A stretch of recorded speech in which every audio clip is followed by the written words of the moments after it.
14 heures pile cet après-midi, après 3 mois et demi de coupure, la route nationale 134 ouvre à nouveau la circulation.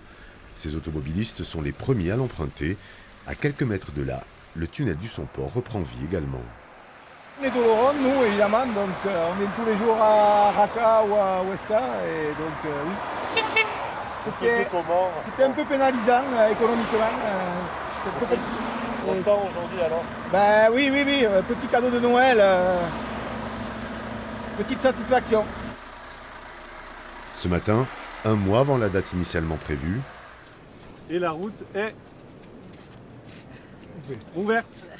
le préfet des Pyrénées-Atlantiques a symboliquement inauguré la fin des travaux, accompagné des acteurs du territoire et des autorités espagnoles.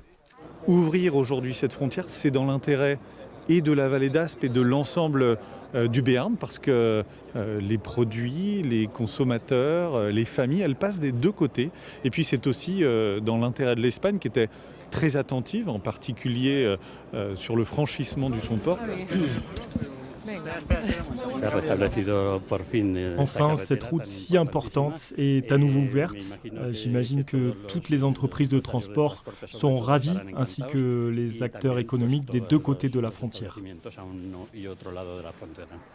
Ce chantier a coûté 2 millions d'euros, mais pour les communes du Haut-Béarn, d'autres investissements sont attendus pour réparer les énormes dégâts. Le village d'Etsoat a eu des impacts énormes. Nous, on a le camping qui a été détruit. Et il y a plein de pistes de montagne qui sont détruites. Et les bergers, il faut assurer la remontée des bergers au printemps. Donc il y a du travail à faire encore.